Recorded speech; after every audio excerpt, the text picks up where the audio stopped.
Boa tarde a todos. Nossa, eu estou até honrada de tanta gente aqui ouvindo as nossas experiências. É muito legal, né, meninas? Eu preciso só, por favor, que alguém cronometre o tempo, quanto que eu tenho para falar, porque eu falo bastante, o professor sabe disso. Pode ser, tá ótimo. Então, meu boa tarde a todos. É um prazer estar aqui, podendo compartilhar um pouco com vocês da experiência que eu tive nesses 6 meses de doutorado sanduíche no Canadá. E eu sou professora do Campus Bento Gonçalves, professora de português e inglês no Campus Bento Gonçalves, no Instituto Federal do Rio Grande do Sul. E estou no meu último semestre do doutorado em educação aqui na Unicinos. Então, eu dividi um pouco a minha fala em 3 etapas, na realidade. Uma é a etapa da preparação, a outra a etapa da experiência que eu tive lá, e depois eu faço uma reflexão final um pouco sobre algumas das experiências que eu vivi lá. Então, sobre a preparação, eu queria colocar para vocês que eu não tive muita preparação, né, professor? Como o professor gosta de dizer, eu entrei para o Guinness Book com o projeto talvez mais rápido, aprovado mais rápido, porque eu fiquei sabendo muito depois, né, um tempo, assim, já tinha passado um prazo mais elástico para pensar no projeto. E eu fiquei sabendo que eu teria 48 horas para apresentar o projeto, se eu quisesse me candidatar. Eu fui pela bolsa do programa, né, do PPG em Educação, obviamente financiado pela CAPES, mas então eu tinha 48 horas para preparar o projeto. Eu não tinha nenhum contato fora do país, nada, eu não tinha absolutamente nada, eu tinha só a vontade de ir, né? E alguns bons amigos que foram bastante supportive, me deram bastante apoio nesse momento. Então, uma coisa que eu já quero deixar de pronto registrado aqui é: nem todo mundo consegue a façanha que eu consegui. Então, isso tem que ter preparação, tem que ser bem alinhavado, tem que ser discutido, né? Para não ficar que nem eu prometendo milagres, né? Pedindo milagres e promessas para que a situação se resolva. E foi realmente um momento muito complicado, porque eu tive que ter o aceite da Universidade de Toronto em menos de 24 horas, e eu não tinha ninguém lá. Então, eu precisei de um contato de um amigo no Canadá, que me indicou para essa professora, e obviamente, ele conhece bem a situação brasileira e os brasileiros em especial, e me encaminhou para ela, e ela, de muito boa vontade, me aceitou. Então, foi tudo assim, tudo se encaixou. Mas o projeto, eu trabalhei no projeto que eu já vinha trabalhando para o doutorado, então eu não tive um trabalho enorme para pensar um projeto diferenciado, eu usei o que eu já estava trabalhando. A partir disso, obviamente, tem aí toda a fase burocrática de preparação, que é a questão de encaminhamentos para CAPES, pareceres e outras coisas mais, que cada dia surge um documento novo e a gente tem que dar conta de correr. O professor estava em férias, eu tive que esperar ele voltar de férias. Então, é toda essa questão que, muitas vezes, a gente não está preparado para a burocracia, e a gente tem que estar preparado para essa burocracia, porque ela nos consome muito tempo e ela nos gera muito estresse, né? Assim como a questão do visto, né? Eu sei que alguns países têm muita dificuldade para visto. No meu caso, não era para ter tido, mas o meu visto atrasou em quase 20 dias, e isso atrasou a minha ida para o Canadá em 20 dias. Eu já estava com a passagem comprada, né? A CAPES comprou a passagem através da bolsa, e eu tive que desmarcar, então eu perdi dinheiro porque o visto não saiu.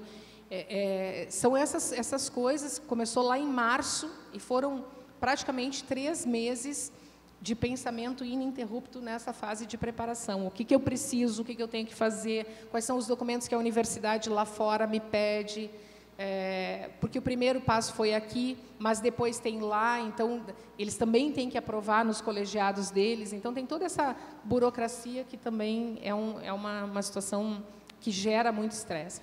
A cada 48 horas eu entrava em algum lugar para ver aonde eu ia ficar, né? Como é que eu ia me estruturar, de que forma eu ia me estabelecer lá, onde ficaria melhor. Então, quais são as melhores alternativas? Porque, claro, Toronto é uma cidade muito fria no inverno. Quando eu voltei, estava menos 35 graus.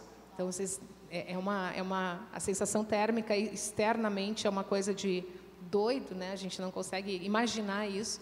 Então eu tinha muita preocupação com essa questão.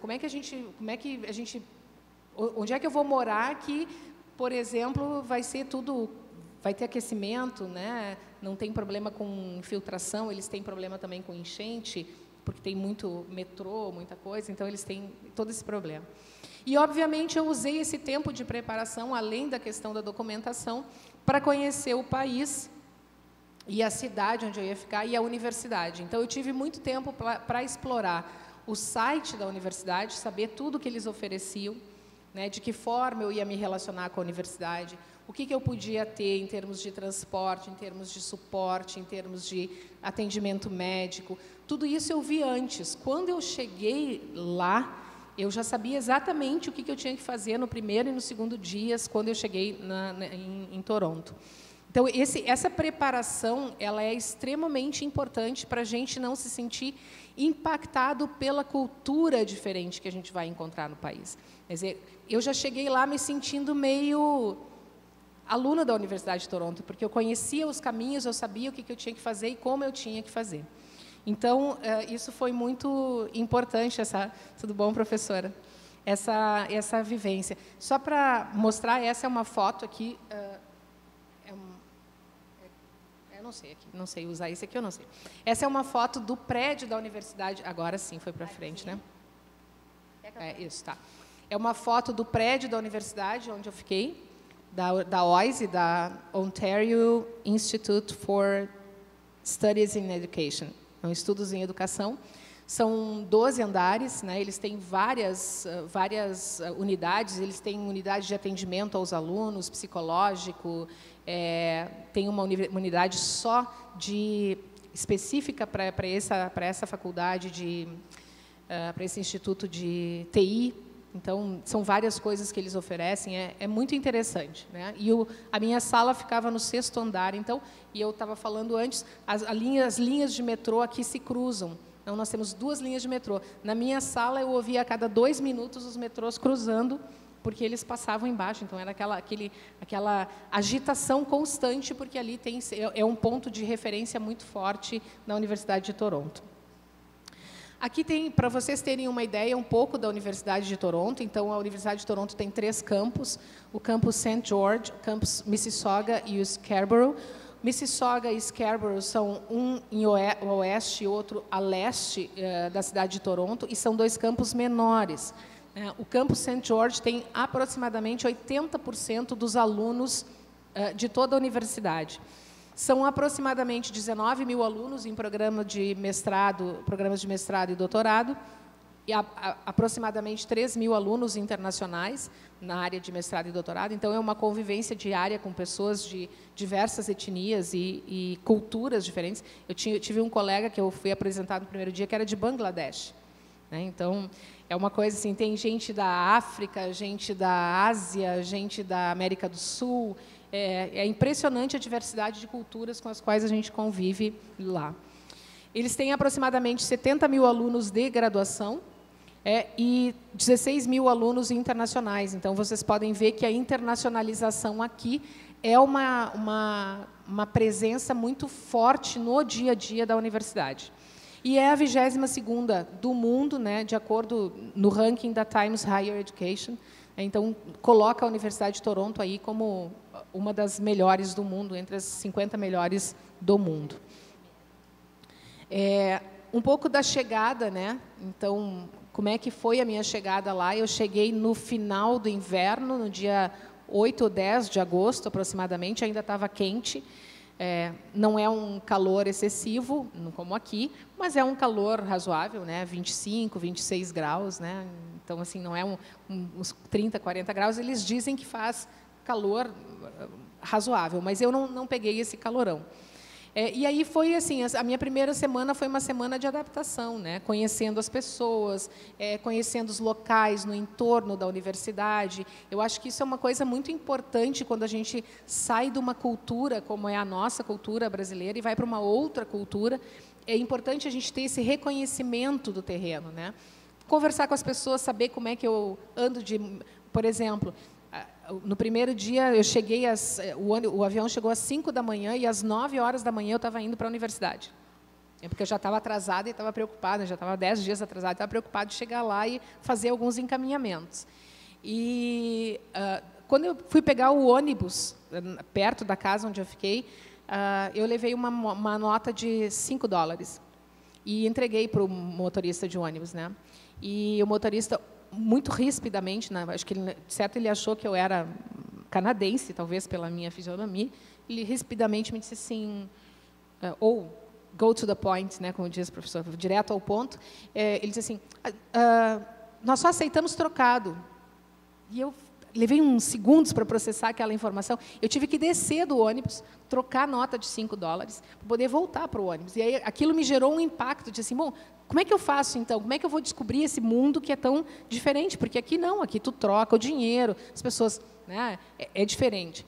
E, enfim, tudo isso é um processo de reconhecimento da cultura local.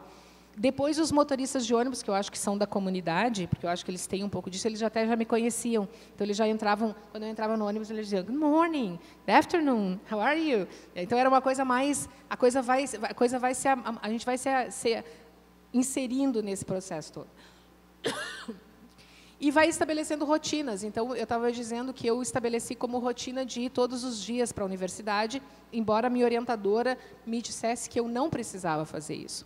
Mas, para mim, era importante ter isso como rotina, não só pelo conhecimento e pela relação que eu ia estabelecendo, mas também para não, em algum momento, não gerar uma situação de acomodação em casa, né, que a minha colega, por exemplo, da Espanha teve, de não querer, acho que até...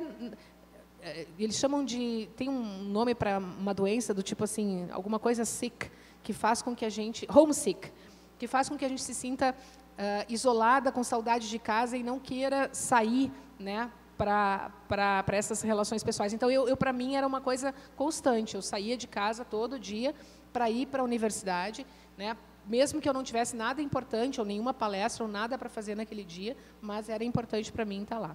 E aproveitei, como eu disse para o professor, todas as oportunidades que eu tive nesses 6 meses. Essa é uma foto do entorno do campus, né? Eu vou mostrar para vocês, acho que não sei se eu pulei o mapa. Pulei, né? Já passei, né? Mas, assim, no entorno, são aproximadamente 20 quadras, eu falava para o professor, é quase um bairro dentro de Toronto, a Universidade de Toronto, com uma série de departamentos, né, colleges, faculdades, enfim, uma série de coisas que estão ali e que formam esse complexo, né, central da Universidade de Toronto, quase no centro de Toronto. Então, o que a Universidade de Toronto oferece para a gente? Quando eu cheguei, eles estavam fazendo isso. Eles tinham uma recepção para alunos internacionais. Receberam todos os alunos internacionais das diversas linhas de pesquisa da OISE, num dia específico, com palestra, com a fala do diretor, com a fala do reitor, enfim, com diversas falas, e eles proporcionaram que os alunos em grupo, né, pudessem trocar experiências. Então, ali a gente conhecia pessoas de diversas partes do mundo que estavam fazendo seus cursos nas diversas linhas de pesquisa.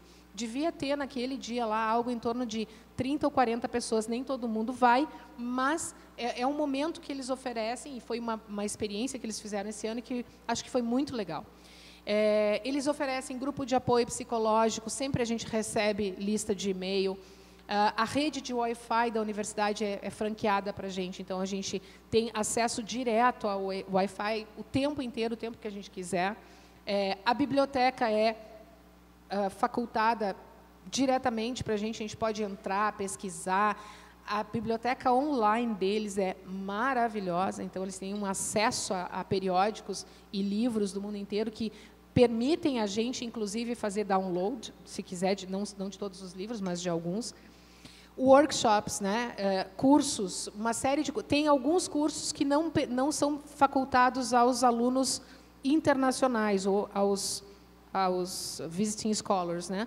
Mas workshops qualquer um pode participar. Eu estava dizendo que eu participei aproximadamente de uns de 10 a 15 workshops sobre escrita acadêmica, sobre como é que se apresenta, se faz a apresentação oral, porque para mim isso era importante. Como é que a gente interage no meio acadêmico, que não é o meio acadêmico nosso, né? O nosso meio acadêmico tradicional aqui no Brasil.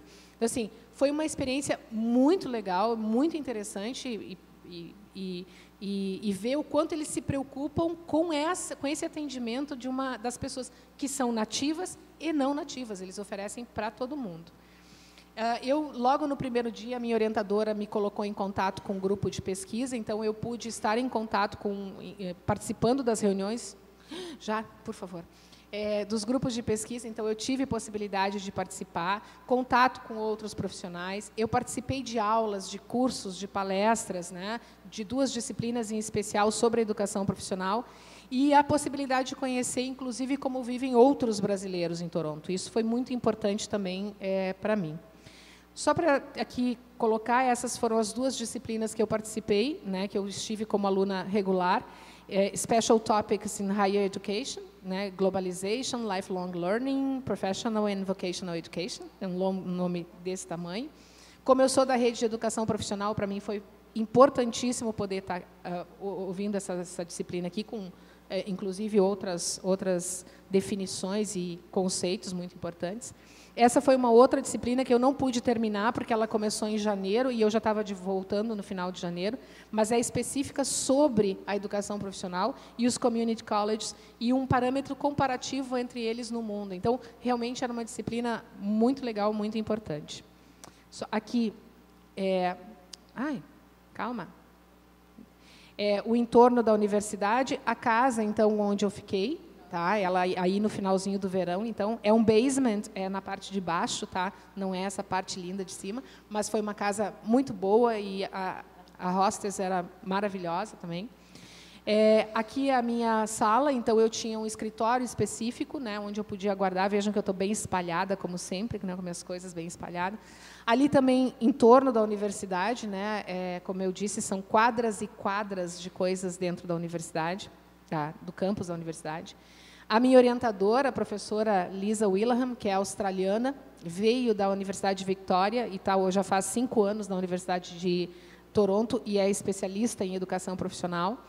A minha anjo da guarda, que foi a secretária Karen Disdale, sem ela não teria conseguido fazer muita coisa na Universidade de Toronto, ela me ajudou muito quando eu cheguei lá. Então, isso é uma coisa importante, a gente ter alguém que possa nos dar esse suporte de como fazer as coisas, né? Aqui, em contato com outros pesquisadores dentro da universidade, a gente foi visitar a Carolina, que é uma polonesa que trabalha lá, nos levou para conhecer um pouco mais a universidade. E aqui eu estava com uma pesquisadora alemã, a Silvia Enan, que trabalha com educação profissional e educação dual, e uma outra pesquisadora finlandesa que também ficou lá por um ano. A Ana, que dividiu o basement comigo e era da Universidade de Santiago de Compostela, que também é pedagoga e também estava na área educacional fazendo intercâmbio com Toronto. Um brasileiro, meu grande amigo, Marcelo, que ficava na porta, né, na porta da frente do meu escritório, está lá há 21 anos e trabalha na área de community. Então, ele community development, desenvolvimento na área de ONGs e outras coisas mais. E ali a Magdalena, que é doutoranda argentina e que também reside no Canadá há 15 anos, né, e já fez o mestrado pela OISE também. Então, são os contatos, né, e os amigos que a gente vai fazendo e acaba deixando lá. O frio não dá para deixar de falar, né, gente? A gente tem que estar preparado para isso. Essa foi a última nevasca que eu tive lá no Canadá. Foi mais de meio metro. É uma coisa assim, a gente precisa estar preparado para isso, mas o que é importante? Eu, como cheguei no final do verão, eu tive tempo de me adaptar e pegar o frio intenso.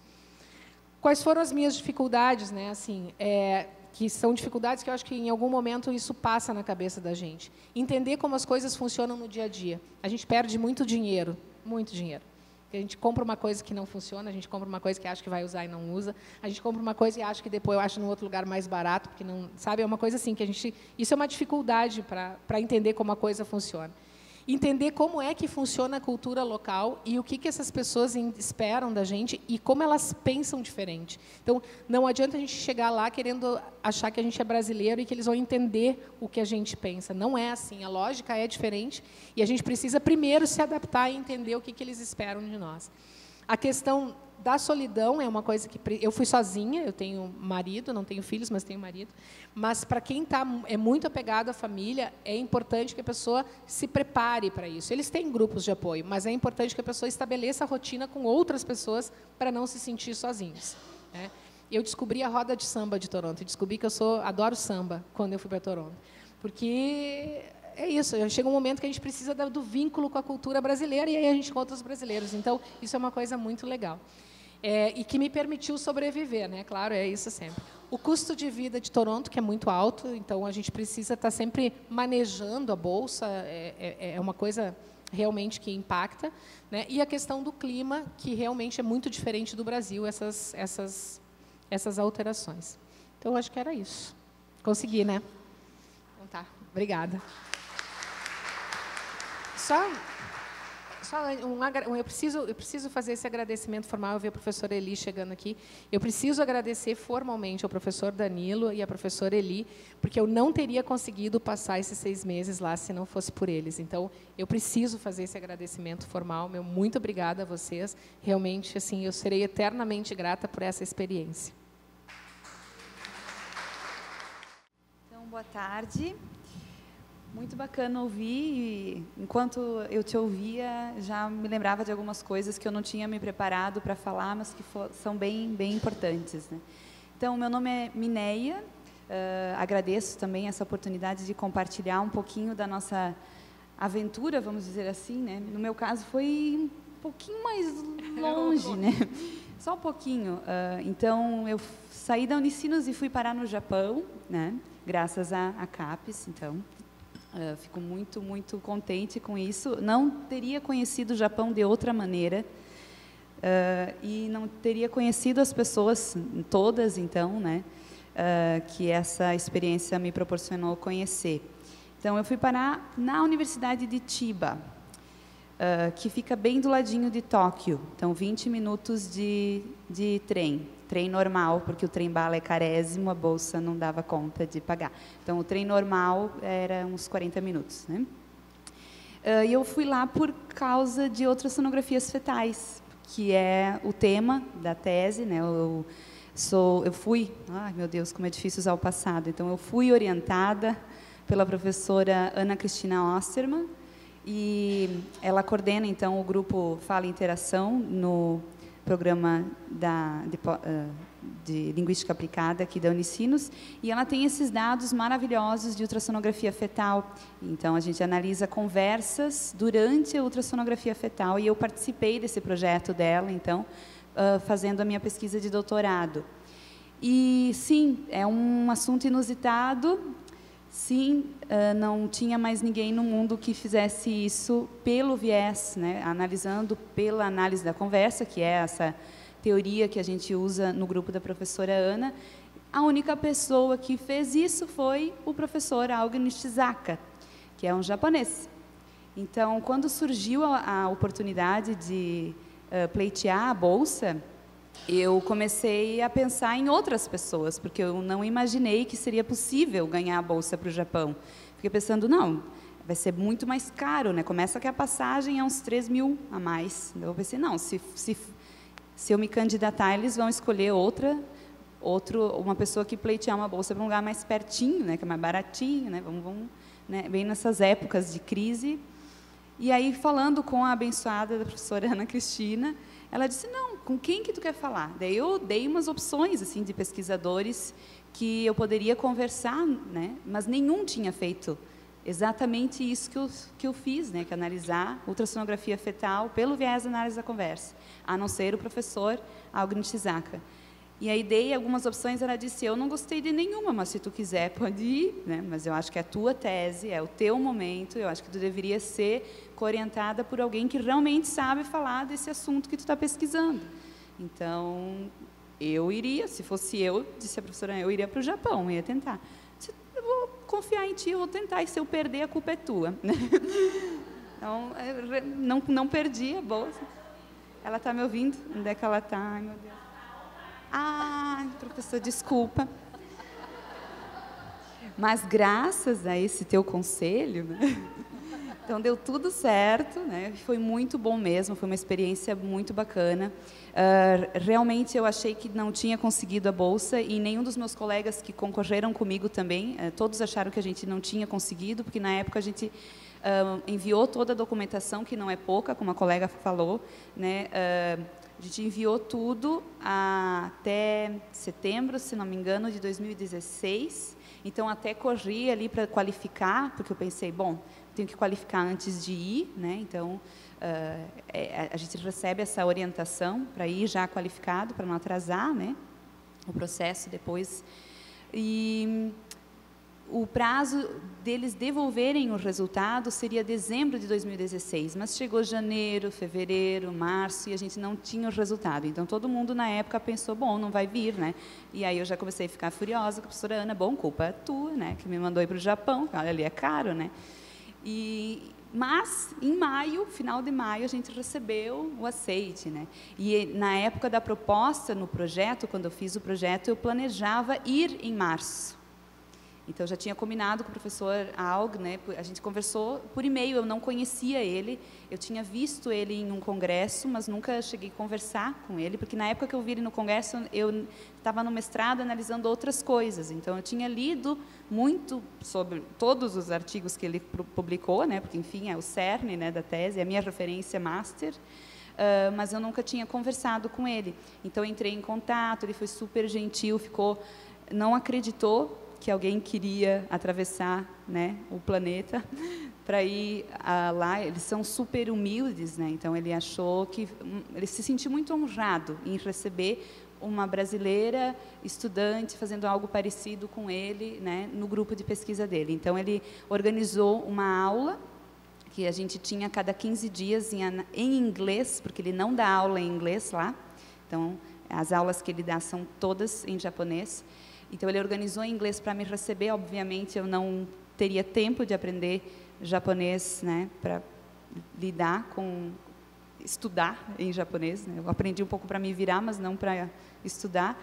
Então, ele organizou essas aulas em inglês que a gente tinha a cada 15 dias, e na semana que não tinha aula, a gente tinha a sessão de análise de dados conjunta e sempre ele abria para todos os alunos da turma, quem queria levar os dados, mas como a maioria dos alunos era japonês e tinha dificuldade com a língua inglesa, então eu sou muito grata a esse esforço que eles fizeram em me receber, porque daí os alunos de lá tiveram dificuldades nessas aulas. Eram 3 ou 4 alunos que eram fluentes em inglês, então a maioria dos alunos participava da aula ouvindo, e não conseguia levar dados, por exemplo. Mas, com isso, eu me beneficiei muito, porque daí eu sempre levava os dados para sessões de análise de dados, né, traduzidos em inglês.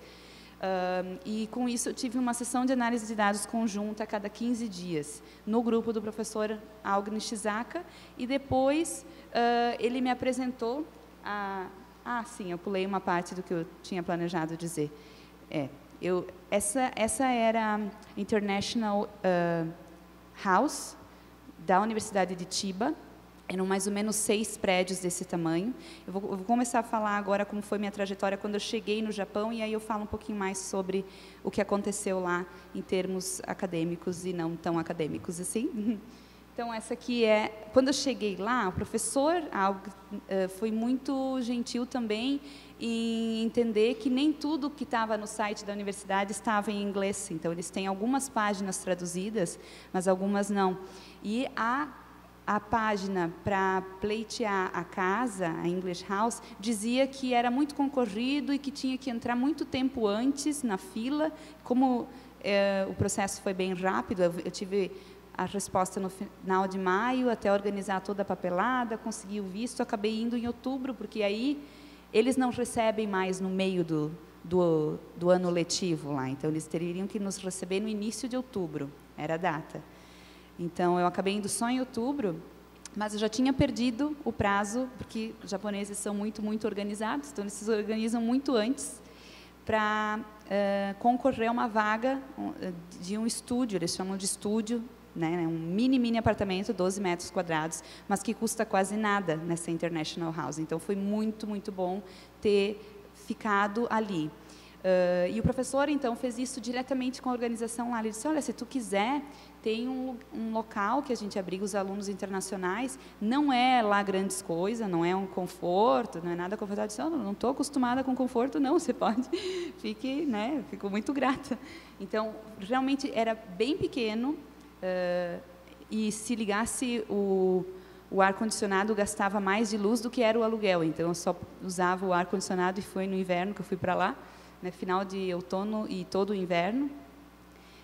Então, acabava que não usava ar-condicionado, todas essas coisas. Mas foi um local bem, bem interessante, especialmente porque lá eu conheci outras pessoas que também vinham das mais variadas partes do mundo, né?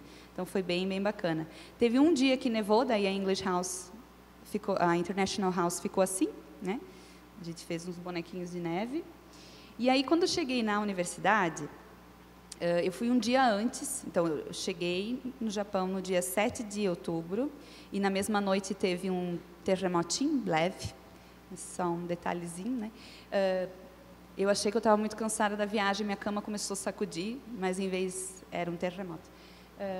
Detalhes, aí cheguei na universidade no dia seguinte, né? E dei uma volta, já fui ver onde que era a sala, essa era a biblioteca, então, e a sala onde eu estudava, o Faculty of Letters, que era onde o professor trabalha, ficava atrás da biblioteca, então era bem tranquilo. A Chiba University tem uma universidade multicamp, então eu ficava no campus Inagi, que ficava muito, muito próximo da estação, então era bem pertinho. Só que a International House também ficava bem pertinho, e todo mundo faz tudo de bicicleta. Então, eu comprei uma bicicleta, e ia de bicicleta, assim como todo mundo, né? Tem vários guardinhas assim, também para guardar as bicicletas, então. Enfim, essa era a minha turma, então, das aulas que a gente tinha a cada 15 dias. O professor... Algo, vocês podem reconhecer, não sei se... não sei, aqui, né? Professor Algo. Eu era... Pode voltar? Eu não era a única internacional ali do grupo, tinha também um menino japonês, um menino chinês. Todos os outros, então, eram japoneses. E o professor teve muito cuidado em fazer a minha viagem valer a pena. Então, ele sabia da dificuldade, né, do idioma que eu tive.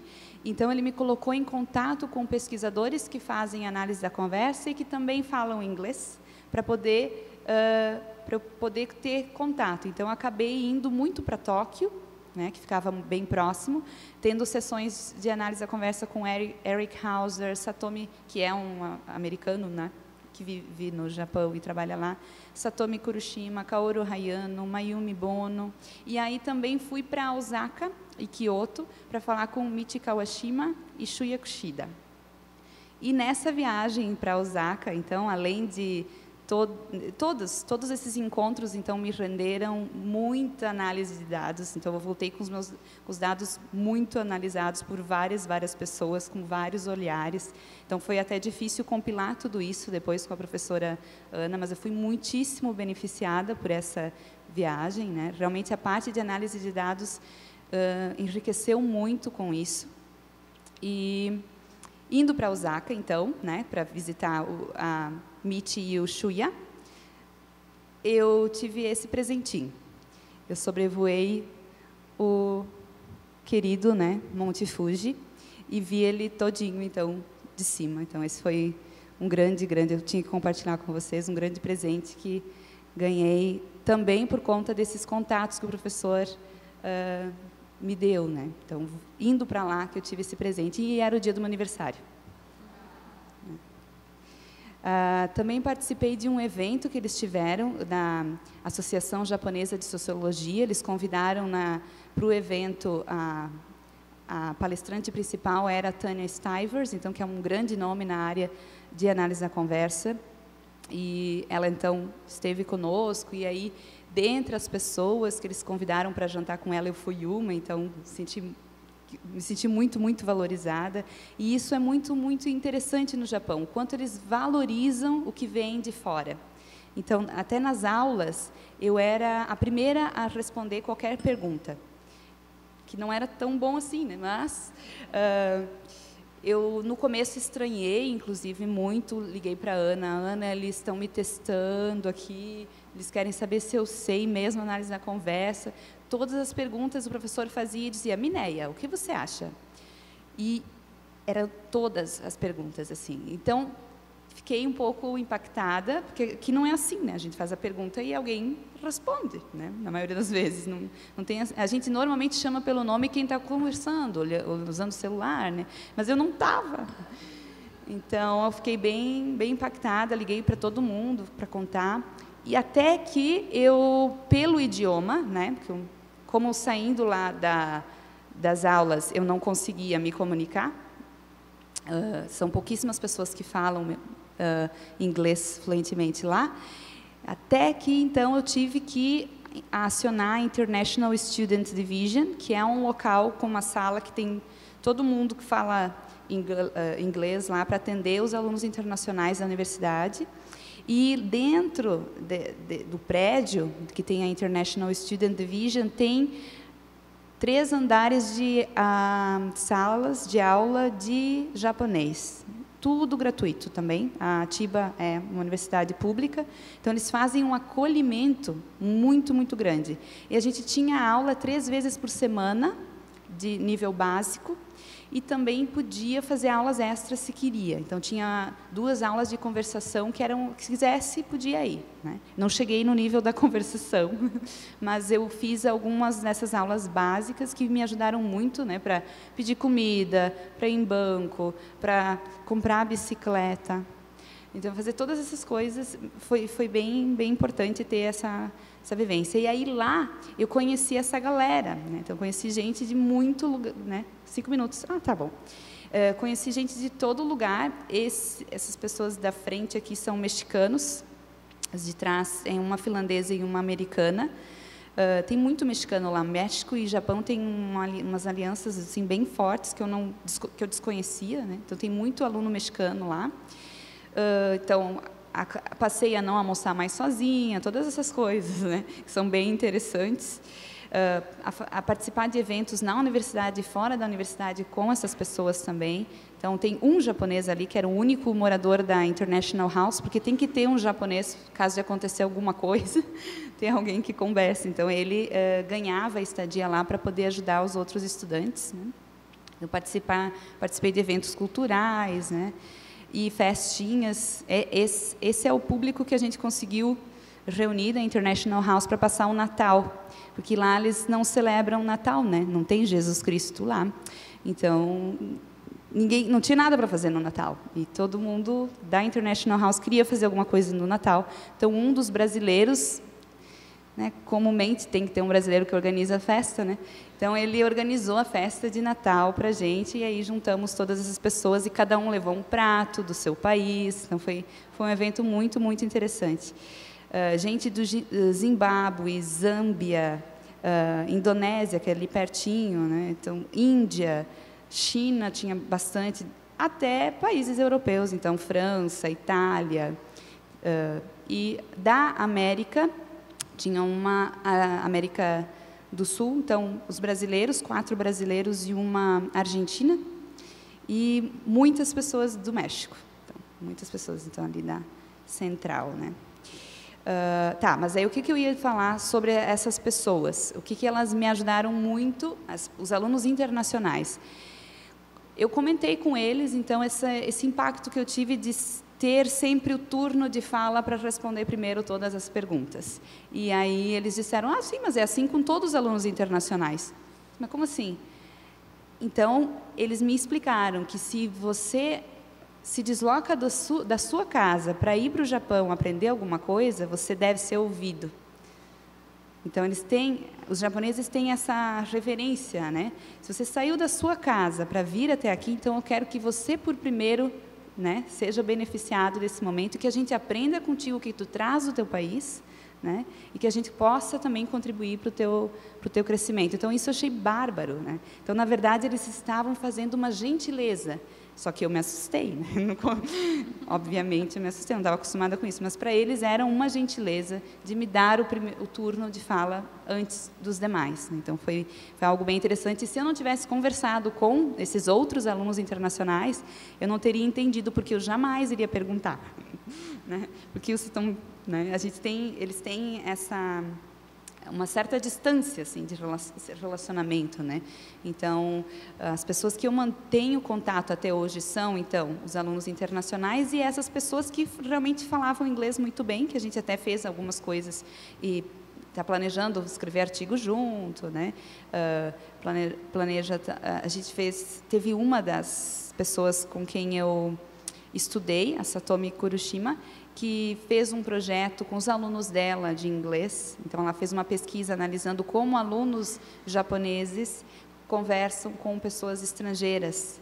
Então, acabei participando da pesquisa dela, então, como sujeita, né, de pesquisa. Então, a gente tem essas trocas assim até hoje. Mas as pessoas com quem eu pergunto como é que tu tá, né, são as pessoas da International House. E eu não teria conhecido ela se não fosse pelo curso de japonês. Então, também indo até lá para fazer o curso de japonês que eu entrei em contato, porque todo mundo ia para a aula e a gente não tinha um espaço para se reunir. Até tinha esse aqui, mas eu também nem sabia que tinha, né? Era uma cozinha que a gente podia se dividir, mas eu só fiquei sabendo por eles. Tem esse probleminha ali da comunicação, muitas coisas não são ditas porque a gente não conseguia realmente se entender. Eu acho que era isso que eu tinha pensado. Bom, boa tarde. Nós não combinamos, né? Mas eu acho que cada contribuição aqui traz uma informação diferente. E a minha preocupação, quando eu recebi o convite da professora Kátia, foi tentar compartilhar com vocês como foi esse meu processo, e o meu processo não foi pela Bolsa da CAPES, foi pela Fórmula Santander, que é outra oportunidade que existe dentro da universidade e que vai ser mais o foco da minha apresentação. Então, meu doutorado sanduíche foi na Universidade do Porto, em Portugal, ano passado. Sou gratamente... Assim, sou agradecida ao nosso PPG, à Linguística Aplicada, à professora Doroteia, por ter me incentivado muito, pois, como antes ali a Cláudia falou, quem tem família, quem tem filho, marido, é uma decisão muito difícil tu sair para fazer um doutorado sanduíche. Então, a gente necessita de coragem. E se o teu PPG te apoia, a tua família te apoia, então as coisas se tornam mais fáceis. Tu sente que tu não está sozinha, né? Bom, então o processo de seleção que eu participei foi Fórmula Santander, do edital de 2017. Parece que ele já deu uma mudada, ele já não é mais como foi em 2017, mas ele existe. Foi extremamente importante para mim. Por quê? Porque pela CAPES eu não teria conseguido, porque foi quando deu aquela mudança e as bolsas da CAPES diminuíram. E aí eu fiquei sabendo pelo programa de pós-graduação, pelo e-mail da secretaria do PPG, o edital. Faltava, acho que um mês, eles já tinham enviado mais de uma vez, mas que eu fui prestar atenção nesse edital, faltaria um mês para fechar. E o processo de seleção, seja pela CAPES, seja pelo Santander, é muito difícil. Exige um planejamento, exige muitas... Primeiro, para participar desse edital, o aluno doutorado, ele já deveria ter feito a sua qualificação. Acho que na CAPES também é assim, né? O critério para ganhar a bolsa não era as notas, mas sim a publicação de artigo. E aí, mais uma vez, vem o PPG, né, que sempre cobra dos doutorandos, olha, vocês têm que publicar. E um erro que talvez nós cometamos é deixar a publicação para o final do doutorado, ali no teu último ano. Se eu tivesse feito isso, eu não teria ganho esta bolsa. Então, o que fez, porque eu concorri, era uma vaga para todos os programas de pós-graduação da Unicinos. Então, foi muito concorrido. E ganhava quem tinha mais publicação. E aí a gente vê a importância, quando os nossos professores do PPG dizem, publica, publica. Então, o histórico acadêmico, o projeto, a carta de aceite do professor. Então, para tu conseguir a bolsa, antes, tu já tem que ter a carta de aceite, o projeto, passaporte, tu já tem que ter tudo para participar do processo. E só depois é que tu vai... Eu fiquei sabendo em agosto é que saiu o resultado. Então, currículos Lattes e toda a burocracia que antes a Cláudia falou, gente, que não é pouca. É visto, é passaporte, são várias documentações que são exigidas. E aí, o que aconteceu? Como era a Fórmula Santander, foi muito interessante, porque assim, a Unicinos, e a gente também tem que reconhecer a nossa universidade, a Unicinos é conveniada com o Santander, para também receber alunos de outros países e também deixar que os alunos daqui possam participar em outras universidades, na Europa, Estados Unidos, enfim, tem pelo mundo todo. E aí, o que aconteceu? No Brasil, foram 22 mil pessoas, 22 mil estudantes de graduação e pós-graduação para concorrer a 100 vagas. Desses 100, só tinham 5 que eram de doutorado no Brasil. 95 era graduação. Ou seja, a oportunidade existe para todos. Então, quem está na graduação também já pode pensar em publicação, porque isso, no processo seletivo, pode ser a sua grande oportunidade. Então, quando eu fui a São Paulo, participei desse evento, que eu pude também ter uma noção da grandiosidade que era a disputa por essa bolsa. Então, em abril de 2018, com muita coragem, deixo minha filha e meu marido e vou para a Universidade do Porto. A professora Kátia sabe muito bem, me acompanhou, me apoiou. Fui. Foi muito bom. Eu não fui para um PPG de Linguística Aplicada. Eu escolhi o PPG de Mídias Digitais. É assim que eles escrevem lá em Portugal, é Média Digitais, é assim mesmo, não é erro. Por que eu escolhi um curso, este programa de doutorado? Porque a minha área aqui na Unicinos é voltada para os multiletramentos, para o trabalho com a linguagem e a tecnologia. E este curso ele é um curso interdisciplinar, que tinha foco também na educação, mas principalmente nas tecnologias na educação, e isso me atraía muito. Eu tenho especialização, eu fiz minha especialização na URGS, que é sobre mídias digitais. Então, eu achei um ponto em comum entre a minha pesquisa, que era multiletramentos, a linguagem e o trabalho com as tecnologias, e este curso. E foi muito bem recebida. A Universidade do Porto, ela tem 30 mil alunos, ela é no ranking que a Cláudia falou, ela está em 51º lugar das 100 universidades, das 100 melhores universidades do mundo.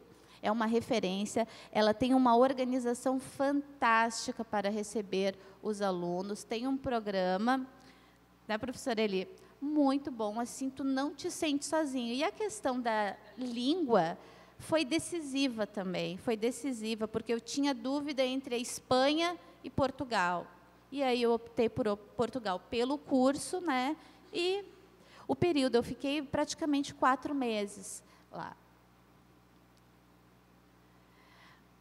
É um curso também que isso faz com que a universidade, eu acho que dispare no ranking, são as internacionalizações. Então, a Universidade do Porto, ela trabalha muito com isso, ela trabalha em parceria com outras universidades. No caso desse programa doutoral, eles têm parceria com a Universidade Nova de Lisboa e a Universidade do Texas. Então, isso faz girar a pesquisa está sempre alimentando a pesquisa. E a Unicinos também tem cada vez mais valorizado, né?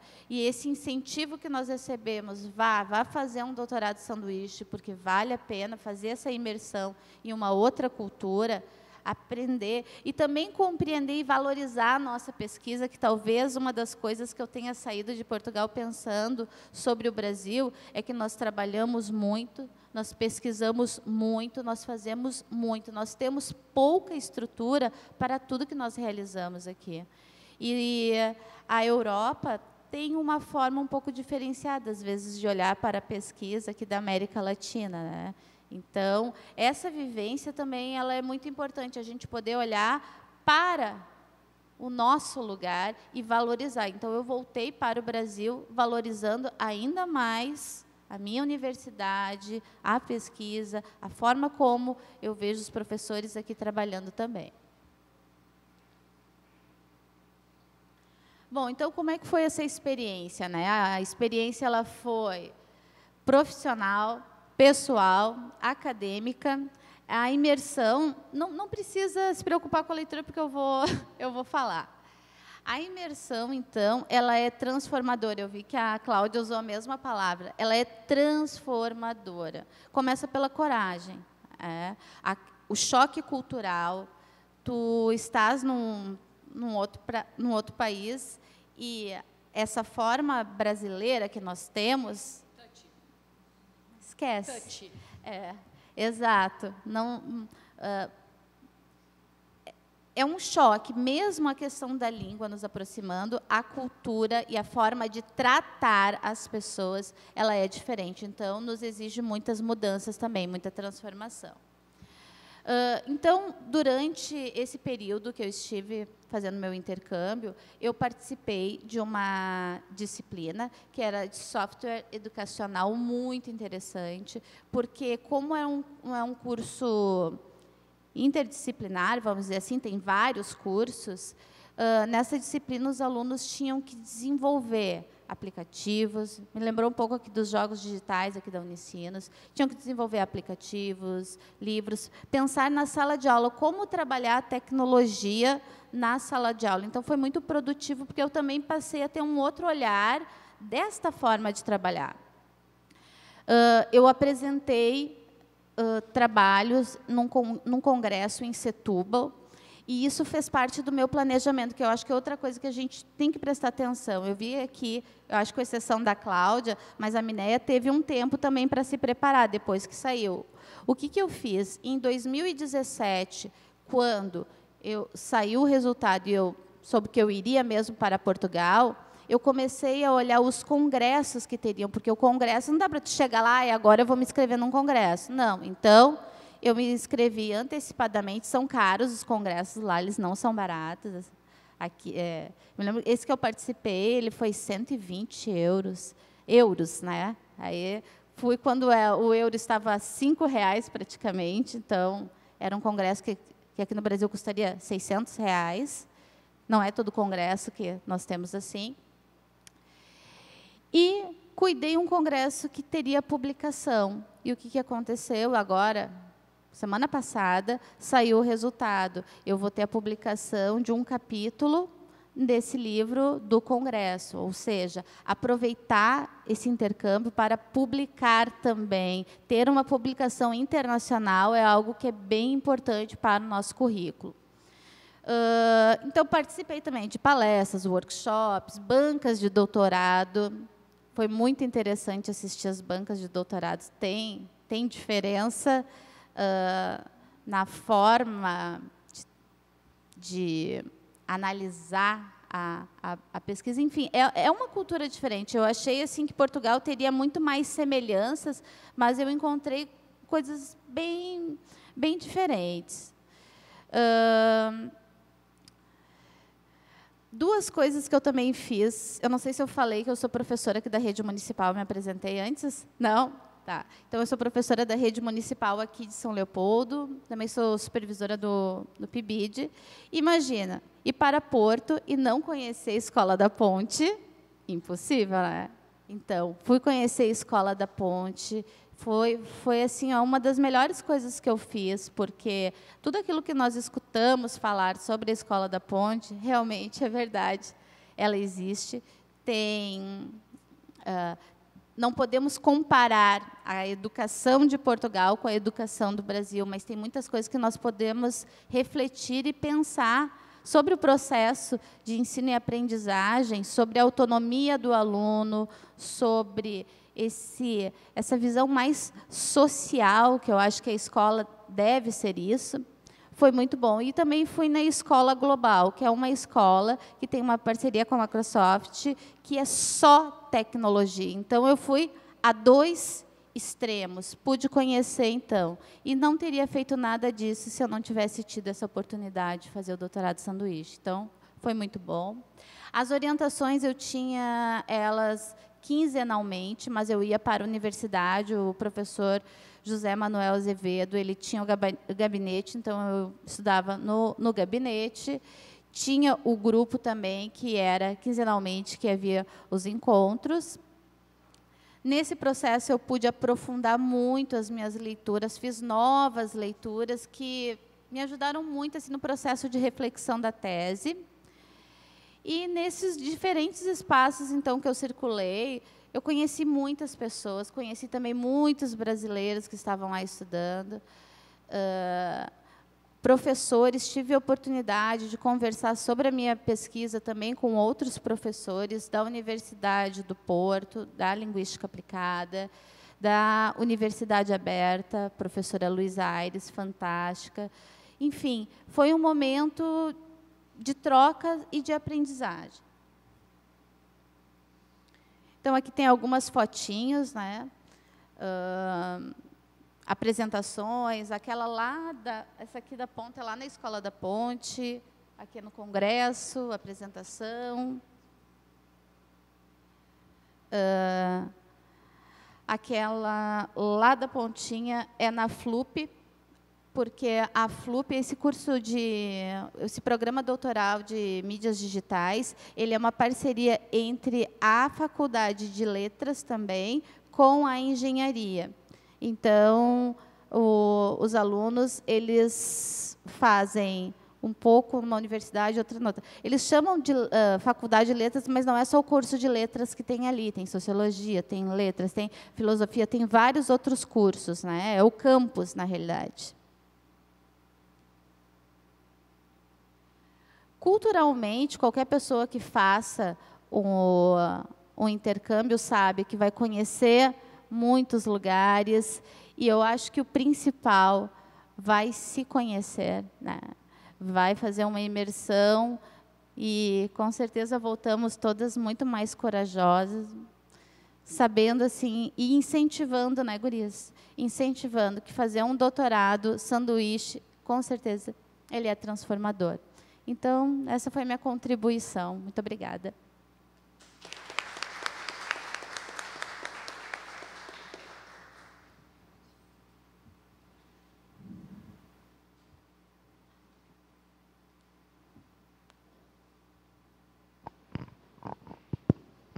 Então, quanta riqueza de experiência, né, que a Cláudia, a Mineia e a Renata trouxeram para a gente hoje.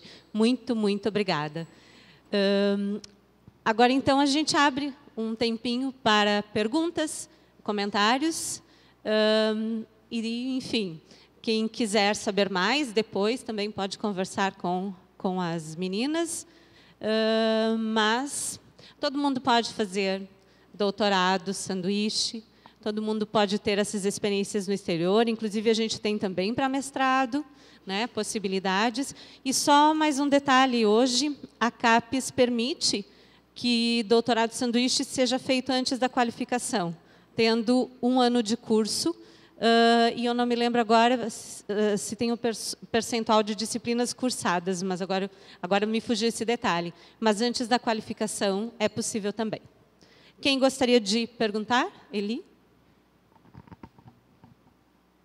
Bom, eu quero primeiro parabenizar a apresentação de vocês, 3 experiências lindas, marcantes, e acho que elas dão e fornecem um mapa da mina, né?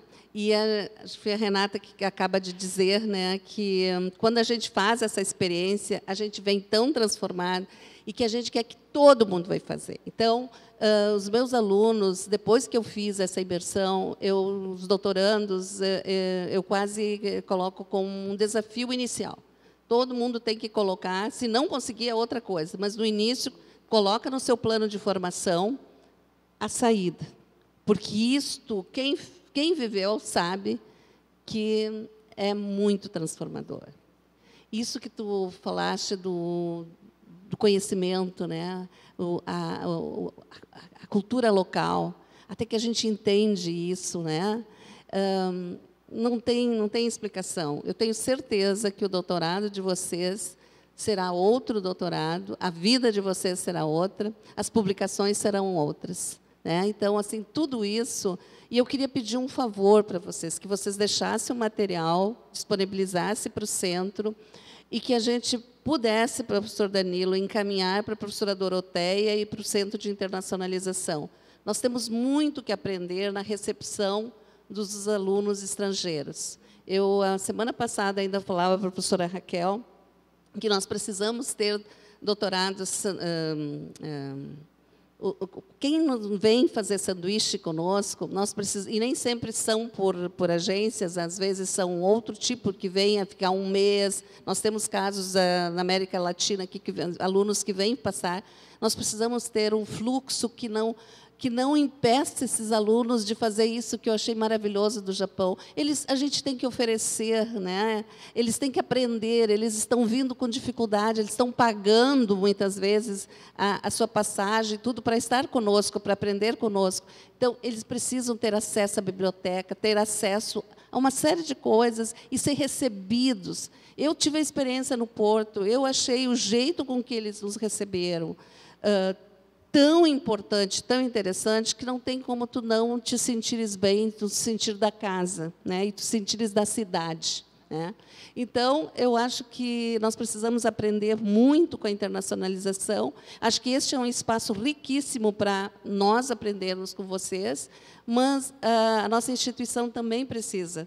Então, acho que esses dados que vocês trazem nas apresentações de como são recebidos precisa chegar onde a instituição possa criar esses espaços mais de atendimento satisfatório, bom, produtivo, para quem sai e para quem vem, mas principalmente para quem vem. Muito obrigada. Parabéns. Vocês querem fazer algum comentário? Eu sou falante por natureza.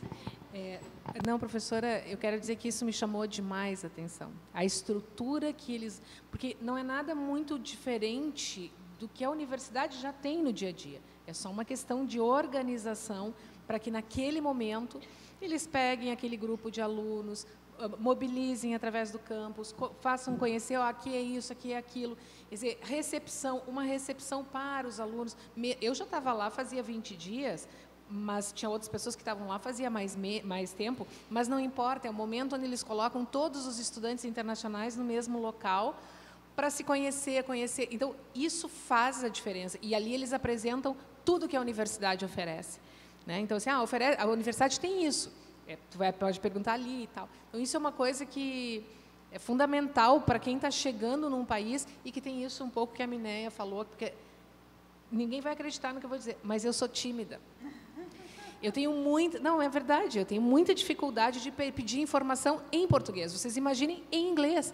Então, para mim, tudo era muito mais difícil. E se eu não tivesse esse apoio, realmente teria sido muito mais complicado.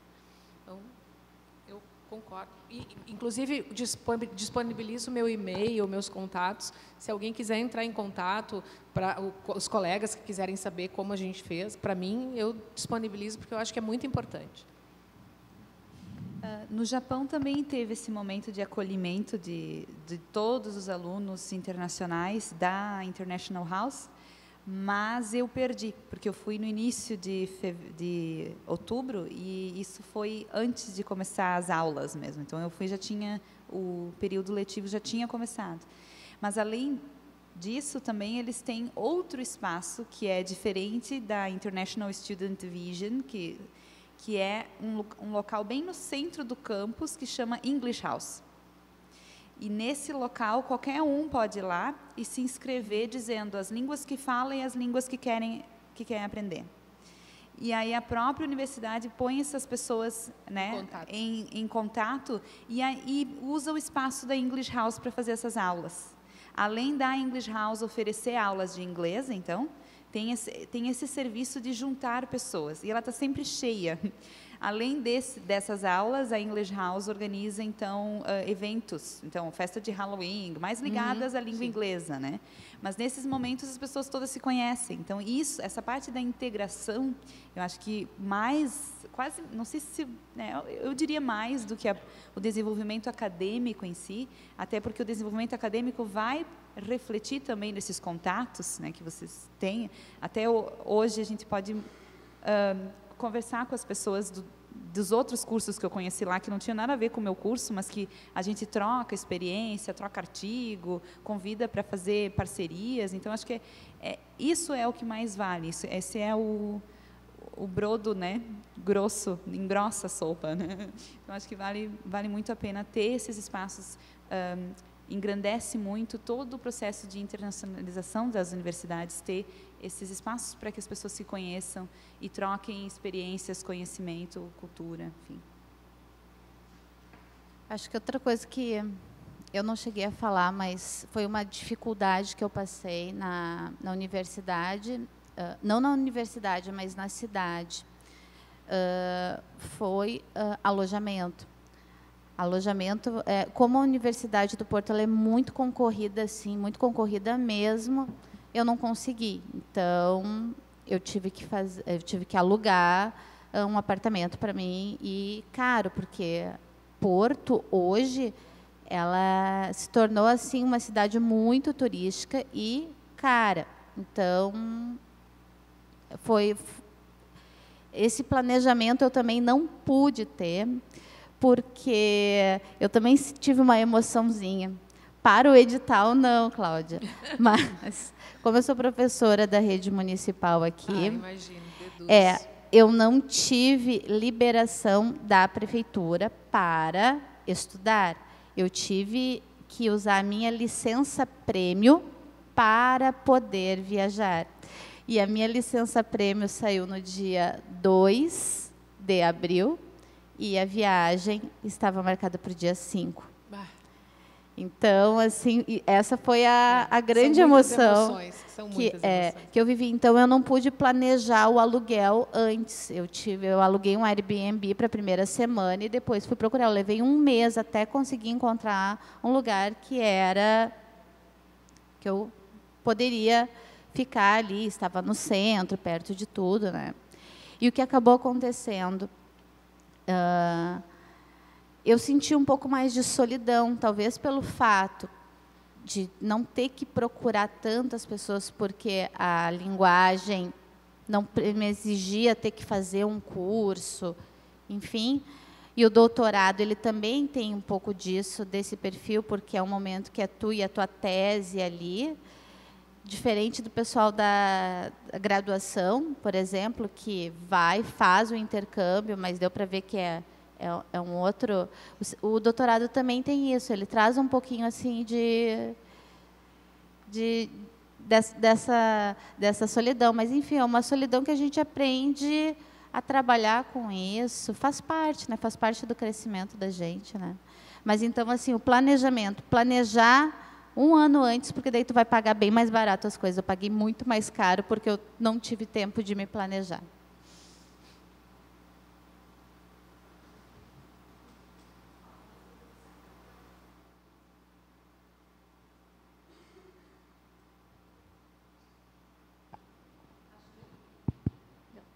Boa tarde, eu sou a Jéssica, eu conheço apenas a Mineia, de vocês três, né? E eu iniciei o mestrado esse ano. Então, na verdade, eu não tenho nenhuma pergunta. Na verdade, eu quero somente agradecer por vocês terem essa generosidade de vir compartilhar essa experiência conosco, porque a gente está num período assim que são muitas coisas novas. A gente está num período de entender o que é o meio da pesquisa. Eu, particularmente, não tenho experiência com iniciação científica, com a pesquisa em si. Então, é muito rico esse momento assim, de ouvir vocês, de partilhar esses passos que vocês deram até chegar onde vocês chegaram. Então, na verdade, é um sentimento de gratidão. Só tenho a agradecer pela generosidade, realmente, de compartilhar todo esse conhecimento conosco. Obrigada.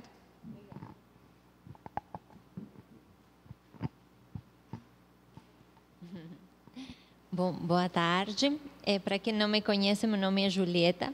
Estou fazendo meu pós-doc agora no PPG de Educação, daqui da Unicinos. E, bom, primeiro, agradecer vocês por compartilhar a sua experiência internacional.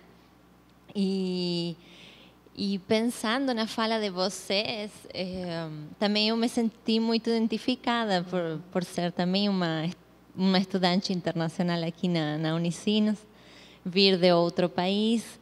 E o que para mim ficou bem marcante foi essa questão da sensibilidade com o outro. Como nesse processo de internacionalização, a gente tem que cultivar essa sensibilidade com o outro e olhar para o outro com respeito, compreendendo que ele está vindo ou ela está vindo desde outro lugar geográfico, cultural, e como isso faz toda a diferença para que essa experiência se torne uma experiência boa, que tu consiga fazer um balanço bem interessante, que tu consiga também aproveitar academicamente. Então, tem momentos de solidão, mas quando tu consegues te inserir em um coletivo também, quão importante faz, que importância tem isso para o nosso processo também nessa vivência internacional. E também eu estava pensando aqui, por exemplo, puxando um pouco para a Unicinos e como a gente está... como nós recebemos os estudantes internacionais e pensar a experiência delas para pensar a recepção dos estudantes internacionais. Estava olhando a Mineia e eu me lembro quando vocês organizaram o Português para Estrangeiros e também como isso foi importante para mim. Eu estava, acho que no 3º ano do doutorado, mas foi muito importante para mim e outros colegas de outros países, e eu acho que esse tipo de iniciativas tem que existir novamente. A gente está pensando, bom, como poder recepcionar os estudantes estrangeiros, e pensando que aqui faz toda a diferença e que são coisas bem pequenas. Tu não precisa de grandes estruturas, tu não precisa de grandes movimentações. São questões bem pequenas, mas que fazem toda a diferença. Porque a gente não pode esquecer que nessa solidão que a gente atravessa também tem a depressão, tem um monte de outras questões envolvidas, porque a pessoa está longe do seu país. Então, tu tem que ter todo um acompanhamento que é preciso. Então, isso, só queria uma pequena contribuição. Muito obrigada.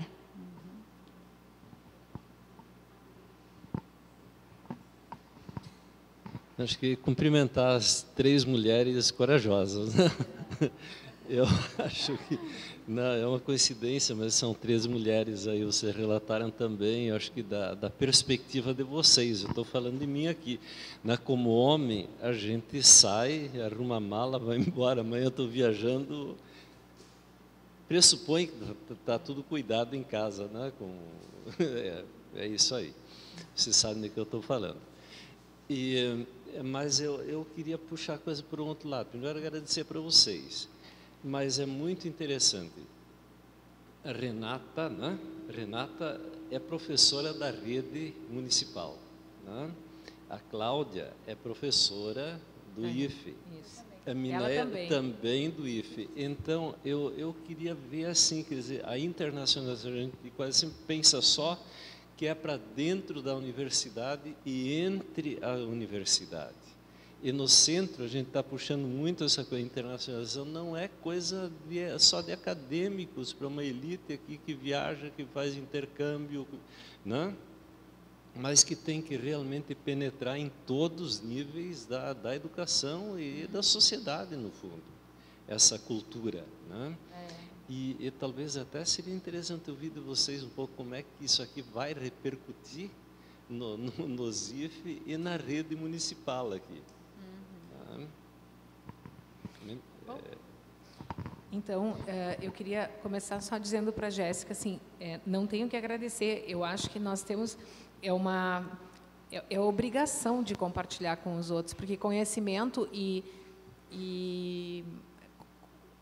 informações, conhecimento que a gente obteve, a gente tem, é um dever de compartilhar, para que as pessoas possam também aproveitar e ter as mesmas oportunidades que a gente teve, né? Porque não é uma coisa difícil, às vezes pode ser um pouco mais complicada, como foi no meu caso, né? Mas não é difícil, é uma questão só de a gente entender o mecanismo e como funciona. E depois que a gente entende como funciona, a coisa anda melhor. A Julieta, então, obrigada, mas assim, faço com gosto mesmo, com prazer. A Julieta colocou a questão da sensibilidade com o outro, além da recepção no receptivo, a gente como brasileiro, e eu sei porque vi isso lá e vi isso em outros momentos, a gente é invasivo. A gente brasileiro é invasivo. A gente faz assim, é isso, é aqui. A gente está sempre preocupado, porque é da nossa característica. Para dar um exemplo para vocês, aconteceu, eu estava caminhando com a Ana na rua da universidade e um rapaz caiu, estava andando de bicicleta, porque a bicicleta também é muito comum lá em Toronto, andando de bicicleta e o cara caiu no chão e caiu bolsa, espalhou um monte de coisa. O que a gente fez como brasileiro? Porque a gente é assim, é da nossa característica. A gente saiu juntando e ajudando o cara. O cara ficou brabo, ele não gostou. Por quê? Aí eu fiquei assim, eu disse, mas que coisa, o cara não gostou. E aí depois, conversando com um professor da área de linguística aplicada, conversando com quem eu troquei algumas experiências sobre a questão cultural, ele me disse assim, o problema, tu parou, porque eu disse, eu achei tão estranho que o cara não gostou, ele reagiu mal. Aí ele disse assim, tu parou para pensar, aí ele me fez refletir, tu parou para pensar que talvez ele tenha se sentido constrangido porque ele caiu e que vocês tentaram invadir um espaço que ele pessoalmente estava se sentindo constrangido e que isso gerou um mal-estar para ele. Aí eu parei para pensar, eu disse, é verdade, né? Então, assim, a gente tem essa coisa, então essa sensibilidade que a gente aprende no dia a dia, não é certo, não é errado, são diferenças e a gente tem que respeitar, se a gente quiser ser respeitado, né? Então, essa é a questão. E aí, professor, eu vou retomar um termo que eu falava antes, uma coisa que está surgindo, porque a minha tese é na área da internacionalização e agora está surgindo nos dados, né? Um dos entrevistados usou uma expressão muito interessante, ele disse assim, que no instituto dele, a internacionalização é da portaria à reitoria. Ou seja, foi uma coisa que... Portaria, reitoria, né? E eu fiquei pensando, porque... Como é que pode isso? Ele disse assim, Cláudia, não importa para nós se é um técnico, se é uma pessoa que está terceirizada, porque no momento que a gente recebe, esse profissional também está envolvido no processo de internacionalização. Assim como o reitor também está envolvido, porque assinou lá o documento e tal. Então, é um processo que tem que envolver e passar transversalmente à instituição, da portaria à reitoria. E como é que isso impacta para dentro das nossas instituições? Muito, professor, porque assim, quando a gente está em sala de aula, lidando com adolescentes e com alunos, a cultura da internacionalização, ela começa na sala de aula. Com alguém que já passou por uma experiência como essa, que pode dizer para os alunos, muitas vezes isso não é bem interpretado nas comunidades, e eu acho que a Renata colocou, e eu também passei em alguns momentos por isso. Isso é olhado como vai passear, é um glamour, é uma coisa, sabe? Não é um aprendizado, mas isso faz diferença para o nosso aluno lá. Porque o aluno olha e diz assim, professora, a senhora foi para o Canadá? Professora, a senhora foi para o Japão? E como é que é? E isso acaba despertando nele o senso do diferente. Que legal, eu quero saber como é que é, qual é a moeda, como é que funciona. Então, isso tem impacto na vida dos alunos, na vida da comunidade, porque a gente passa a olhar problemas pontuais de forma diferente. E eu acho que a gente pode ajudar a construir uma cultura de internacionalização, que ainda é pequena no nosso país. né? Então, na minha avaliação, é a contribuição que eu acho que isso pode ter. Respondendo a pergunta do professor, essa semana, acho que foi ontem, não sei na gurias, acho que foi ontem na 7.3, os alunos, porque a professora já foi para Portugal, a professora já viajou, eles pegando no meu pé, brincando, né? E aí eu resolvi conversar com eles, eu disse, mas vocês sabem por que a professora foi? Sabe como é que a professora conseguiu? Por que é que ela conseguiu? Foi através do estudo. Foi através do estudo. E aí eu comecei a conversar com eles, porque eu sou uma trabalhadora, assim como vocês veem os pais de vocês trabalhar, eu também trabalho, eu também tenho filha, também tenho marido, tenho casa, tenho tantas coisas para fazer, mas eu priorizei o estudo. Eu só consegui porque eu tive uma bolsa de estudo. E eu fui contando para eles um pouquinho da minha vida. Certamente a gente não vai mudar todos, é óbvio que não. Mas, se a gente estiver dentro da sala de aula, eu acho que isso todo professor acredita, se dentro da tua sala, tu conseguires, já é uma vitória. E aí eu vi que tinha um aluno que me olhava e prestava atenção, ele viu que, opa, pelo estudo, eu posso conseguir alguma coisa diferente. E um aluno muito, muito dedicado. Então, assim, eu acredito que a nossa fala, o exemplo...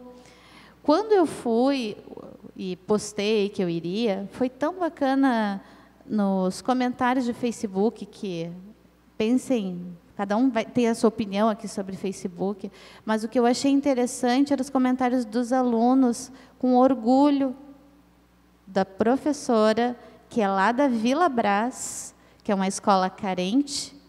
Essa professora estava mostrando para aquela comunidade que é possível. Então, eu acredito que, através do exemplo, assim como eu falei antes do PPG, das nossas professoras, não lembro quando a Kátia, foi tantos...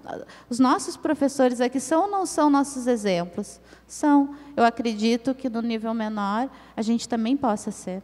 Então, eu acho que, se tem uma pequena contribuiçãozinha para a vida deles, fora a bagagem cultural que nós trazemos. Então... Quando eu retornei, ano passado, a primeira coisa que eu quis fazer foi já desenvolver um projeto com o que eu tinha aprendido lá. Foi a primeira coisa que eu quis. Então, eu acho que são dessas formas. E concordo plenamente. Essa é a minha opinião, quem ganha alguma bolsa de estudo, CAP, CNPq, sei lá eu, mas aí que bolsa, eu acho que tem obrigação de compartilhar. Tem obrigação, nós ganhamos isso. Então, não é status. Eu acho que a gente sai com um dever, compartilhar o conhecimento que a gente conseguiu adquirir pelo nosso suor, sim, mas eu acho que nós temos esse dever. Eu acho que quero continuar, então, o que a Renata disse, de agradecer mesmo esse espaço, né, de poder contar. A gente queria contar. É algo que a gente tinha, né, eu estava esperando para poder contar, né, eu já queria ter contado antes, mas... por outros compromissos, não pude contar antes, né? Mas é bem bom mesmo a gente poder contar essa experiência e, com isso, quem sabe, inspirar pessoas a fazerem o mesmo, né? Realmente é uma experiência que modifica muito, né? Tanto a tese quanto a vida da gente.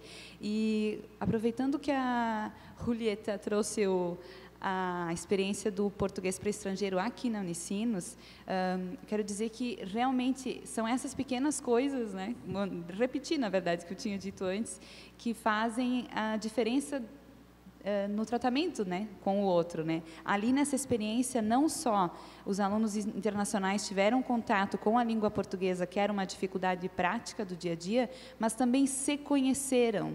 Alunos de vários cursos acabaram se conhecendo aqui na Unicinos, né, que não teriam se conhecido e fizeram, então, aqui a gente não tem uma casa de estudante internacional ainda, mas tendo esses espaços de, olha, venham para a aula de português, né, e quem sabe até ensinem as suas línguas para o pessoal que está aqui, né, então, é uma atividade que parece ser pequena, mas que faz uma grande diferença, né, na vida de cada um, né. Então, lembro com muito carinho dessa experiência, né, e lembro principalmente de que ela veio, essa experiência só aconteceu porque veio a Grace, uma cubana, se oferecer lá no PPG, né, de Linguística Aplicada, dizendo que precisava aprender português porque ela precisava fazer o CELP-BRAS, que era um pré-requisito da bolsa que ela tinha ganhado, né, e que ela se oferecia para dar aula de espanhol.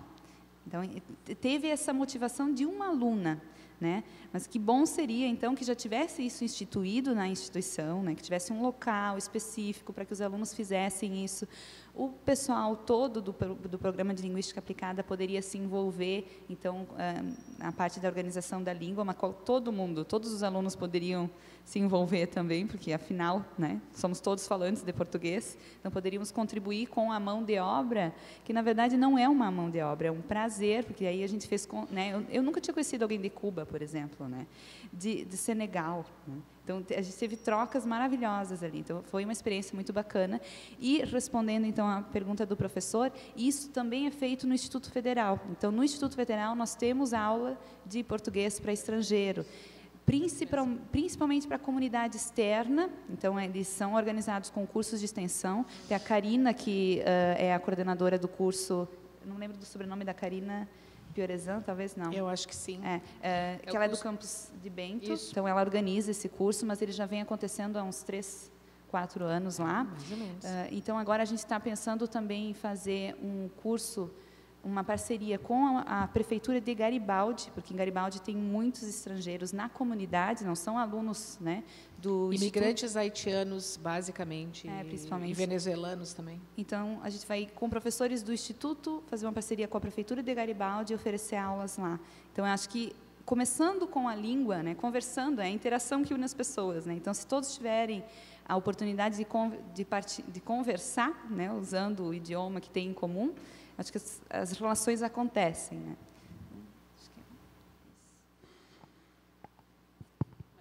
Mais alguém? Surgiu uma pergunta via Facebook em relação à necessidade do TOEFL para esse tipo de bolsa, né? Então, sim, precisa do TOEFL hoje, independente de ser Portugal, independente de ser Espanha ou Japão, dependendo de cada edital, há uma pontuação específica para a língua inglesa e uma pontuação específica para a língua do país para a qual a bolsa, digamos assim, é pleiteada. Então, sim, é preciso realizar esse tipo de avaliação. E aí, quem tem intenção de buscar, de solicitar uma bolsa, deve ficar, assim, atento às datas, às previsões de exames desse tipo, para não deixar para a última hora, porque, às vezes, não dá tempo de ter o resultado do exame, né, e encaminhar a documentação da bolsa. No meu caso, era a única coisa que eu tinha pronta, era o TOEFL. Pois é, ainda bem, né? Ainda bem. Se dependesse disso. Mais alguma pergunta, gente? Não? Sim. Se não tiver pergunta, eu tenho só um convite e um agradecimento. Né? Eu acho que agradecer para ti, Kátia, pela parceria linguística e nosso PPG, né, professora Eli? Eu acho que posso falar aqui pelo PPG, pelo centro, né? Que eu acho que isso aqui é um começo de uma coisa que pode crescer, né? De repente vem outro programa, se junta conosco e vamos fazendo umas trocas muito interessantes aqui. Eu, pessoalmente, eu não quero faltar a esses eventos aqui porque eu aprendo demais, né? E, então, quer dizer, com isso eu também estou dizendo que eu lamento que tenha poucos alunos aqui da pós-graduação, né? Eu quero dizer isso aqui também. E eu acho que é um movimento que a gente tem que fazer juntos, né? Quem foi sabe do que vale e a gente tem que ir passando também adiante. Mas o convite agora para 2 atividades previstas pelo centro. Dia 29, informação sobre mobilidade estudantil, especificamente sobre a questão da mobilidade, né, com a Sara das Relações Internacionais. Vai ser lá numa das salas das humanidades, lá do outro prédio. Não vai ser aqui. Tem uma sala marcada já, que não sei qual é. E no dia, em junho, nós vamos ter outra série de diálogos aqui, na continuação. Eu anotei aqui, Josilane, Portugal, que é do nosso PPG, da Educação, e anotei aqui Fabrício e Gracie, que são da Linguística. Então, vamos ter mais um trio aqui falando sobre experiência. O Fabrício é da onde? Não, mas para onde ele foi? Ele foi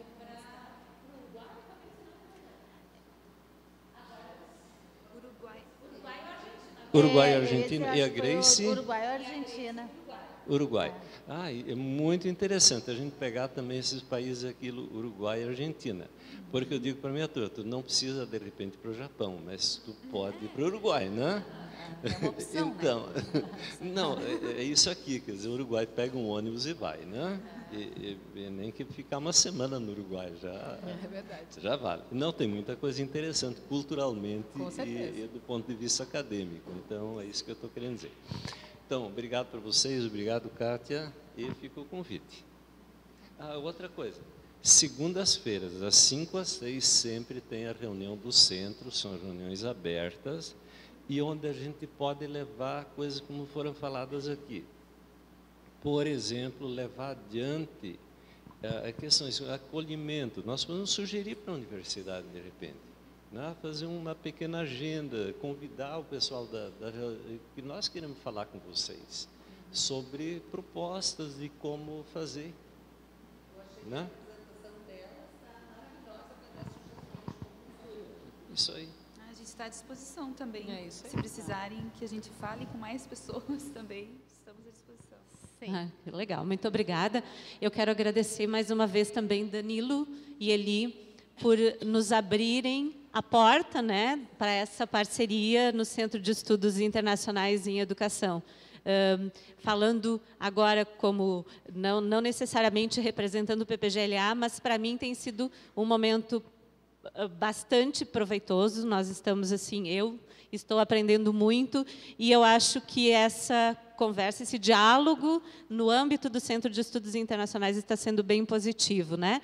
E mais uma vez, meninas, muito obrigada. Foi muito rica toda essa conversa, todo esse diálogo e assim que nós possamos continuar partilhando experiências e vivências desse tipo, né, nos diferentes espaços, seja agora na atuação de vocês, né, e aqui entre os nossos alunos. Então, obrigada, Danilo, Eli, obrigada, meninas, queridas, colegas, obrigada a todos e a todas vocês que estiveram conosco hoje e divulguem entre seus pares, né, as aprendizagens de hoje e os momentos assim que nós tivermos também para conversar sobre internacionalização, inclusive a atividade da segunda-feira, o encontro no Centro de Estudos Internacionais. Acho que a gente partilha necessidades e experiências que contribuem muito para tudo isso que nós estamos conversando aqui.